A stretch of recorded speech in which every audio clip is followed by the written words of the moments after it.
Toute une cité scolaire à l'arrêt aujourd'hui au Vigan. Les enseignants ont fait valoir leur droit de retrait. Ils se sentent délaissés par le rectorat, pas assez de surveillants. Certains matins, ils ne sont que 2 pour plus de 900 élèves. Conséquence des actes de violence entre élèves qui se répètent au Vigan. Valérie Cohen et Sylvie Bonnet.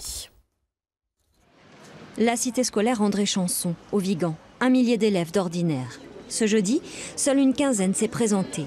Les autres familles ont gardé leurs enfants en soutien massif aux enseignants. Tous n'ont qu'un mot à la bouche, ras-le-bol de la violence qui monte depuis le début de l'année. J'étais étonnée de constater la violence pour la première fois, parce que ce sont des petits. Et j'ai dû m'interposer entre des élèves qui se battaient au compas et ciseaux. Dans la classe? Dans la classe, oui, juste en rentrant de récréation. Les profs, quand ils nous demandent d'aller chercher quelque chose, qu'on doit traverser le couloir, on doit toujours y aller accompagné d'un autre élève parce qu'ils ne veulent pas qu'on y aille tout seul, quoi. C'est parce qu'ils ont peur, parce qu'il n'y a pas de surveillant dans les couloirs. Placardés sur la grille d'entrée, les comptes rendus d'incidents sont éloquents. Cette année, 5 contrats d'insertion n'ont pas été renouvelés. Le manque de surveillants est criant, selon les professeurs qui ont fait valoir leur droit de retrait, soutenu par la mairie. C'est pas facile d'exercer son droit de retrait. Si on en est arrivé là aujourd'hui, c'est parce qu'effectivement, depuis septembre, on se bat, on pointe les problèmes.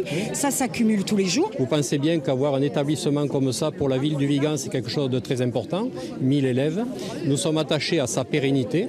Et je crois que la pérennité passe aussi par la qualité de l'enseignement qui est dispensé. Et pour qu'il y ait qualité de l'enseignement, il faut qu'il y ait les moyens adaptés.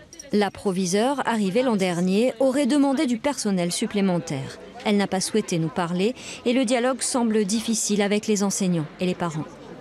On regrette qu'il n'y ait pas plus de cohésion dans la démarche. Voilà. Je pense que ce sont des difficultés pour la direction aussi. On est vraiment révoltés de ne pas être entendus par rapport à ce qu'on vit. Il y a des situations de violence dans cet établissement. On manque de personnel de manière cruciale et on nous oppose des réponses administratives en nous disant qu'il n'y a pas les moyens. L'inspecteur d'académie devrait les recevoir, mais pas avant le 4 janvier. Les professeurs maintiennent donc leur droit de retrait ce vendredi.